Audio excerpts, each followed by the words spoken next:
Hey, what's going on, everyone? Clocked it here and wishing you a Merry New Year, even though I'm like a week or so later, but is what it is, right? Merry New Year to everybody. I think this video is just going to be more of a, just get the year started and a little bit of a channel update in terms of just giving you an idea of how I want to progress with my channel this year. I seem to be doing okay subscriber wise, which is quite funny because when I first started off, all I said to myself was I want 50 or 100 subscribers, and just to get some dialogue going, with a good amount of with a good few people, which is what I have on my channel, which is great. But what I really want to get done this year, which I failed miserably on my channel, is to just give a clear idea of all my favorite games, all my favorite consoles, my favorite eras and stuff like that. So expect a lot of top 10s, top 20s, top whatevers, as well as just some general discussions about certain consoles, or quite a lot of consoles, and just things like that, just so you know a bit more about me, in terms of what I do really love. But just to get the video started, I thought what I'll do as well is just show a little bit of my Christmas loot. I hope you all had a Merry Christmas, those who celebrate Christmas, and let's not waste any more time. First item I got, I kind of bought it for myself, and I said to my wife, put it away and give it to me for Christmas, was the soundtrack to Ridge Racer Type 4. Now, Ridge Racer Type 4 is a top 10 PS1 game for me. It's one of my favorite racing games ever made, and its soundtrack I consider to be one of the best soundtracks in video game history. Just peak Namco, peak 90s. I just absolutely love it. But this is the 20th anniversary one. Got a slipcase. The actual album itself has got the Japanese. This is a Japanese album, but it's all in English, and everything is in English on the back. I'm not sure if you can see that with some zoom or not. But yeah, this is the Japanese cover art for Ridge Racer Type 4. Not quite the same as the cover art for the PAL version of Type 4. But it comes on 2 discs, which is lovely. And the 2 discs are basically a what's it called? What's the word? Remastered soundtracks, and also some remixes and stuff. But yeah, I've already listened to both CDs. I still love my my gaming CDs. It's one of my gaming vinyls, which I've recently started collecting, which I've done a video on, I'm sure you know. But yep, got those. Another thing I got was the art book for the Metroid Prime series, for all the way up to 1, 2, and 3, right? Metroid Prime 1, 2, and 3. And I've already poured through this. It's absolutely gorgeous. I am a huge Metroid fan. You know, I said on a recent video that I'm not a Metroid channel, but I've done the most of all the videos I've done on my channel. Metroid has been covered the most, but Prime series means a lot to me. I have completed Metroid Prime 4. I want to play through on hard mode, but I am also working on a review for that game. But just to get out of the way, I loved it. Sure, it's got some niggles and some minor issues, but it did not take away from my enjoyment of that game. But I'll give a much more detailed and thorough review of that game just for myself. I know the game's been out for a while, but it's important that I get my thoughts out there in clear thoughts. Now, the other thing I bought, which shocked me, and it was kind of like a spur of the moment, last minute thing, is I bought a PlayStation 5. Why did I buy a PS5 so late in the game? I've avoided the PS5. Oh crap! I've avoided the PS5 all this time. It's been out for 5 years. I thought it was too expensive. I didn't think its library was good enough. Everything it hustled about the console, and Sony's first parties have just gone out the window for me. I nearly abandoned PlayStation this entire generation, but that dropped in price to its lowest price ever, even lower than what it launched at. It was I paid about £350 after some discounts and stuff for that console, and at that price, to me, that's a regular console price. Now with my switch to the PS5 and my PC, I'm covered, absolutely covered. How do I feel about owning the PS5 at the moment? I'll save that for a separate video, because I do want to do videos on where I am with Nintendo, Sony, and Microsoft, and I'll go into full history and full details on those. But yeah, games I got Metaphor ReFantazio in a sale, super cheap. Bought that still factory sealed. I haven't touched a single PS5 game yet. I've been playing my Switch 2 mostly. I bought Resident Evil 4 Remake. I don't know why I bought this remake. It was super cheap. I consider the original GameCube to be 10 out of 10 perfection. But I only bought that because it's cheap and everyone's raving about it. I might as well just give it a go because I love Resi 4 so much. I bought Armored Core 6 Fires of Rubicon. That was actually the game I actually got first with the PS5, so I look forward to playing Armored Core. I always love my mecha games. And I also bought Stray, which I kind of got for my kids as well, but I'll play it eventually at some point. So I got 4 PS5 games there, just waiting to be played this year.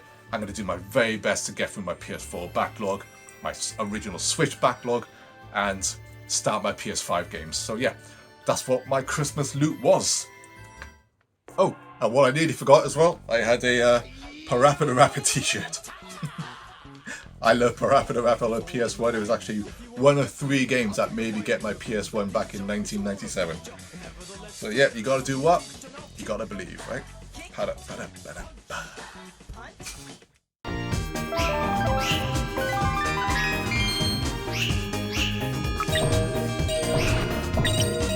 And now just to round this video off, what I just want to talk about are the games I completed in 2025. I got through a few, about 20 or so games, old and new.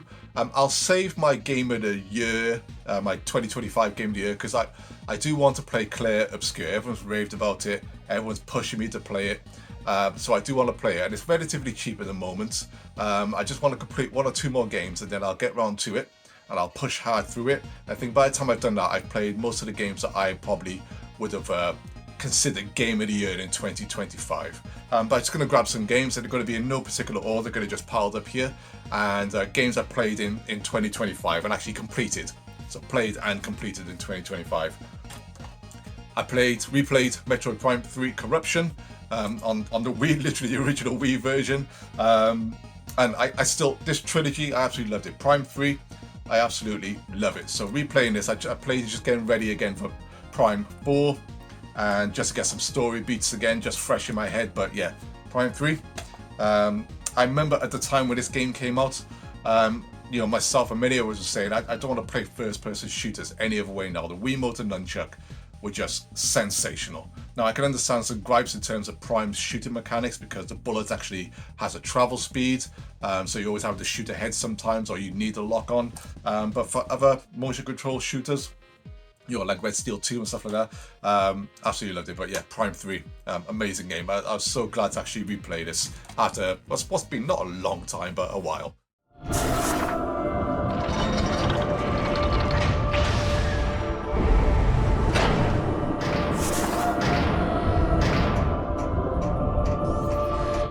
Next game I played, I went on a bit of a old Blizzard a renaissance. I replayed Warcraft 3 and its expansion, Frozen Throne.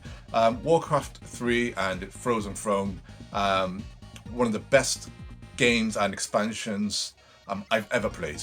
Simple as that. If I was doing the top 100, I think Warcraft 3 might even be in the top 20, top 30. Just to tell you how much I love it. I need to do a list like that because I've played so many games and I rate so many games so high, but the impact this game had on me, incredible. But I actually replayed the story campaign through both Warcraft 3 and Frozen Throne last year about 3 times. That's how much I loved it. Absolutely love it. And one of my favourite characters ever is Illidan Stormrage. And yeah, just rekindled that love for that character. I'll make sure you suffer. Your pain shall be legendary. Ah, at last. Next game I played was Jet Force Gemini, through to completion. Peak N64 for me. I'm going to do a top 10 or top 20, maybe even higher, top 20, top 25, whatever, N64 list, because once again, that's what I said, this year I just want everyone to know what games I truly love. So expect to see Jet Force Gemini in there. I consider this just immaculate for me. Just everything about it. I absolutely love Jet Force Gemini. And it's been a while since I played it through to completion, and I loved, every single moment of it. Jet Force Gemini is just peak N64 to me. Love this game.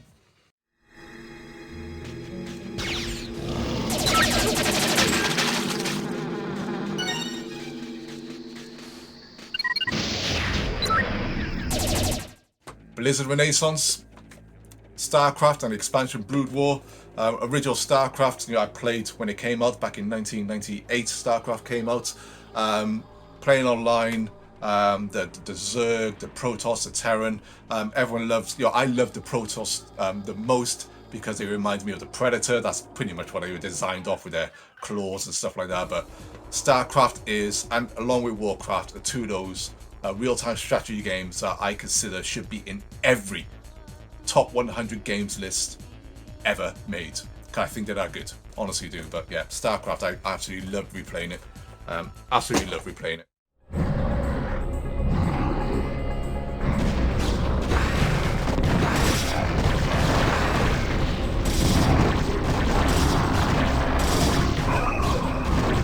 And then after the original StarCraft and its expansion, I went back to StarCraft 2. And I played both Wings of Liberty, which is the original Terran expansion to StarCraft 2, and also Heart of the Swarm. I don't actually own the actual Protoss expansion. It's one thing that really irked me a little bit about when StarCraft 2 came out, how they split up all the campaigns, whereas the original games had all the campaigns on one disc, one big story. But yeah, still great games. Story-wise, I don't particularly love them, but they're still really great RTS games. So it was good to go back to these.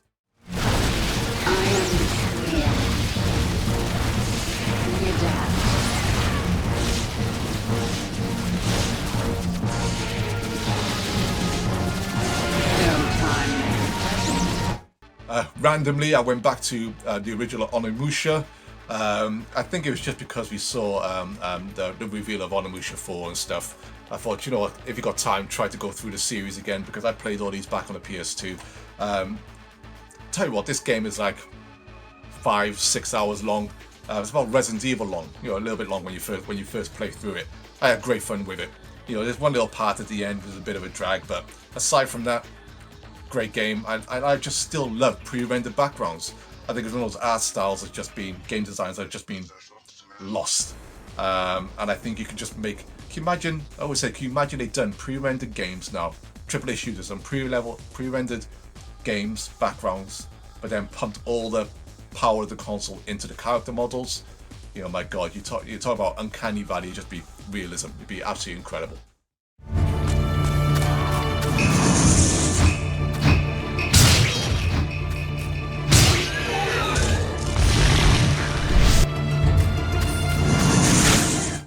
Next game was Diablo 2 and its expansion, The Lord of Destruction. That Blizzard thing, like I said. Diablo 2, a top 10 game for me. I'm going to say it now. Always has been since it came out in 2000. I played this game and the expansion, Lord of Destruction, Chrom knows how many times. At one point, it took about 5-6 years of my life back when it came out. And I was playing it with people online, single player, whatever. Just Diablo 2, I just need to do a dedicated video, right? But amazing. Peak, 10 out of 10, love it.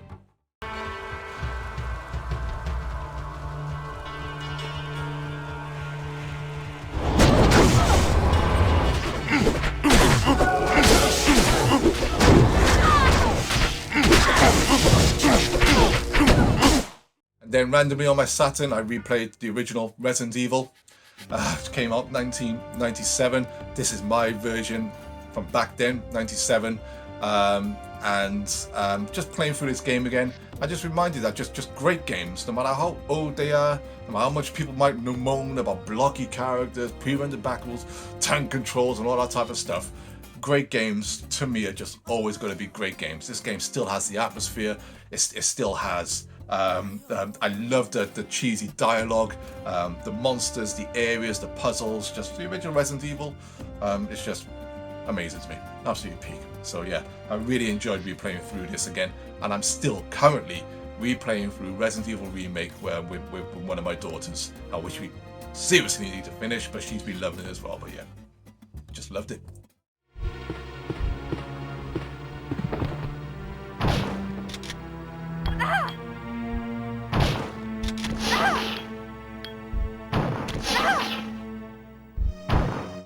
And now the rest of the stuff will be Nintendo Switch stuff. very early. I think this was the first game I completed in 2025, early January, was Prince of Persia: The Lost Crown. I really enjoyed the game. There was a lot of moments that frustrated me a little bit. I know this sounds like really negative, but don't take it as a negative. I don't even class this as a Prince of Persia game. To me, it plays nothing like a Prince of Persia game. Prince of Persia games are always about deadly platforming, and there is no deadly real platforming in this game. If you die, you just go back to an immediate checkpoint and stuff. So it's not even like Sands of Time, where you actually do die from a high height. If you don't grab a platform or anything, you fall to your death, and then you can rewind.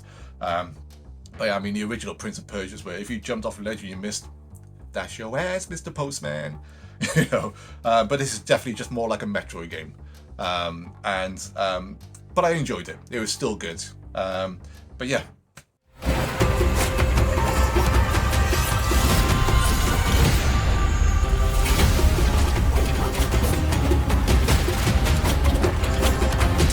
Next game I got over here is Pepper Grinder. A really fun game. Amazing soundtrack, almost like a bit like Garage from back in the 90s. If you're from the UK, everyone listens to Garage. But it definitely sounds like that, a bit of drum and bass. Great platformer, easy, super cool drill mechanic. We can actually drill through the ground and pop out and stuff like that and get extra heights and obviously drill enemies for attacks and stuff. But I really enjoy Pepper Grinder. I recommend it.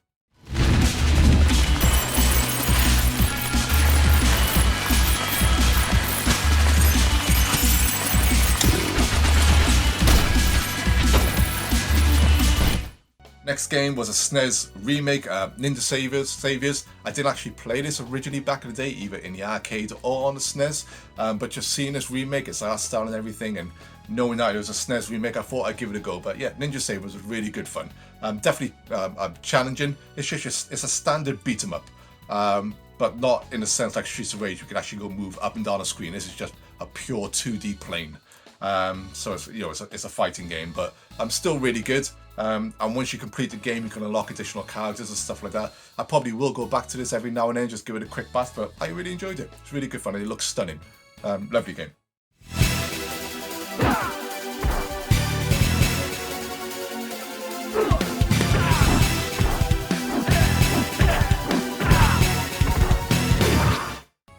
Another earlier game is Euphoria 2. Now, Euphoria, as we know on the NES, is one of those rare NES games. This is the first Euphoria game I ever played, and this was quite short. But even though it was quite short, it was actually really super enjoyable. Gorgeous art style, almost like a how could I describe it? Like a color book and stuff like that. But yeah, characters were super cool. Dialogue was super funny.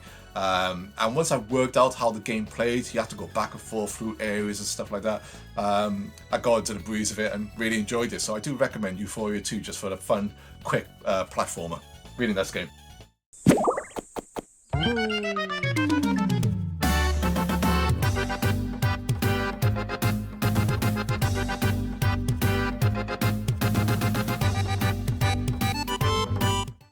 Another game I really enjoyed was Death's Door.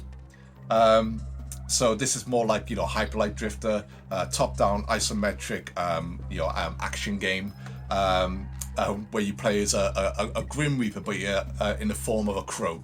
And the music in this game was gorgeous. I loved the levels. I loved the theme about immortality and the dead needed to die and move on and stuff like that. I really enjoy it. It has its difficult moments, but it's not too difficult. But yeah, really love it. Great looking art style. Death's Door, I really enjoyed that one.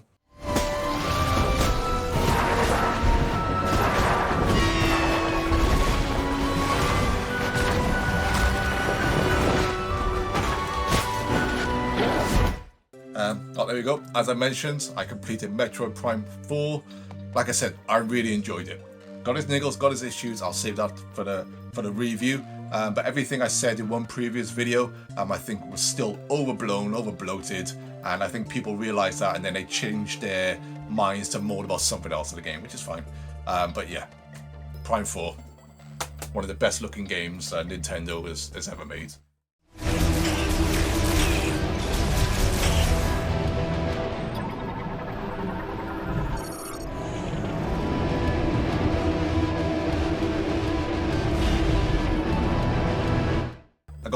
Mario Kart World. This was the first game I got with my Switch 2.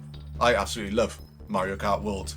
Another video I need to talk about, a game I need to talk about in a video as well. A lot of people moan about the free roam and stuff. For me, I couldn't imagine anything more cool than driving around a Mario Nintendo themed world and seeing all those cool characters I used to see, like the original Super Mario Land on a Game Boy or any other Mario game, just in awesome detail, doing silly things around the world.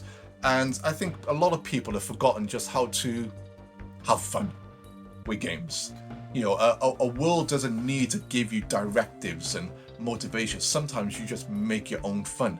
I think the mechanics of Mario Kart World does that. The driving around is, from my opinion, the best in any Mario Kart now. Just because as soon as they added that jump thing, just being able to jump on walls and do maneuvers and stuff, Mario Kart World, I freaking love. So yeah, you know, got it in 2025. I did complete it in 2025, but as we know, it's a evergreen game which I'll be playing for the entirety of the Switch 2's life.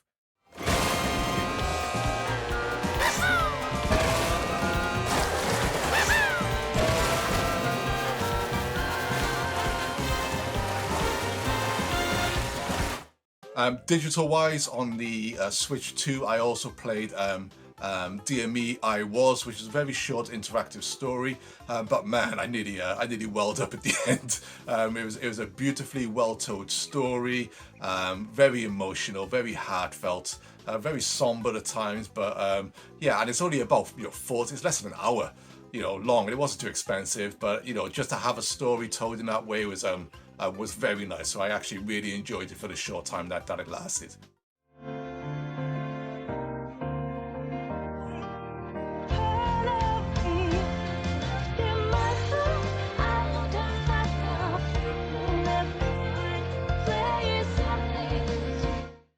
And then another Switch 2 download game I bought at launch was Fast Racing Fusion. And I personally think it's the best in the series. They added this jump mechanic now, which allows you to actually jump off the track and get additional heights, you know, to jump over walls and rails, or over, you know, big precipices and stuff like that, and collect additional boost things. And you can also fuse crafts together to actually get better vehicles. I've completed it on normal and medium difficulty, but hard difficulty, oh man, it's going to take me a while. But yeah, it was great to see that that series come back. I think it looks amazing on a Switch 2, and I think you know, Shinen are just technical wonders when it comes to Nintendo console. So I think I'm always gonna support them when they're there at launch for the Switch 2.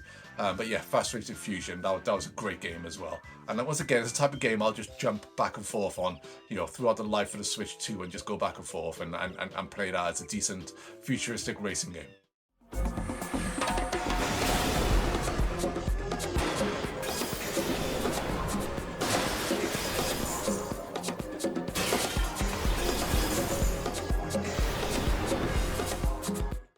Next game, Donkey Kong Bonanza. What a return for Donkey Kong. What an absolute return for Donkey Kong. This game made me smile more than any game I played in 2025. Absolutely loved it. I could virtually fault it in no way. They tried something different with the destruction of the environments and stuff. Some people like it, some people don't. I loved it. Absolutely loved it. And just the redesign of DK himself, just Nintendo slapping on all of that silly, funny character and stuff. Then obviously the super reveal at the end, which I won't spoil. Just awesome. Virtually everything I could want from a Donkey Kong game. At least a fresh idea on one. Great.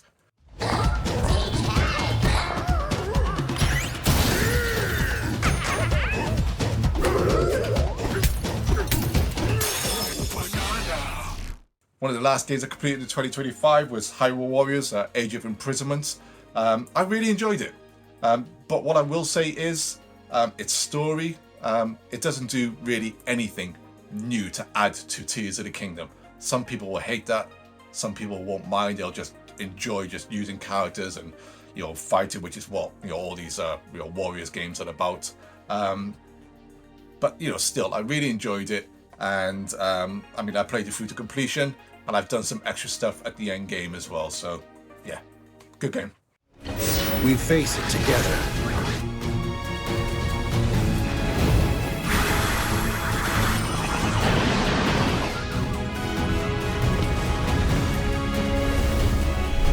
And literally the last game I kind of completed in 2025 is Hades 2.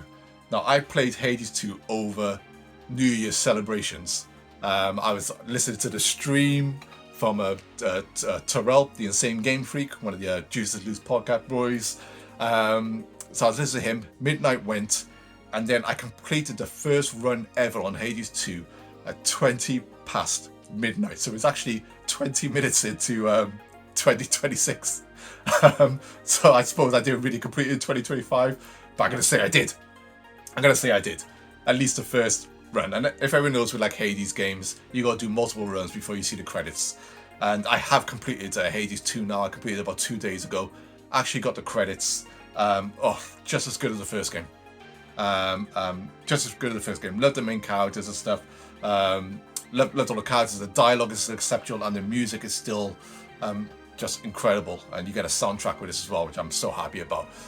Supergiant Games, they're just one of my favorites indie developers. I just think everything they've pretty much made has been an absolute banger, and I've been there from the start. So yeah, Hades 2, absolutely sensational. We got your back, sister, so just keep moving forward. Care for a little wager here? Bet I'll take more of them than you.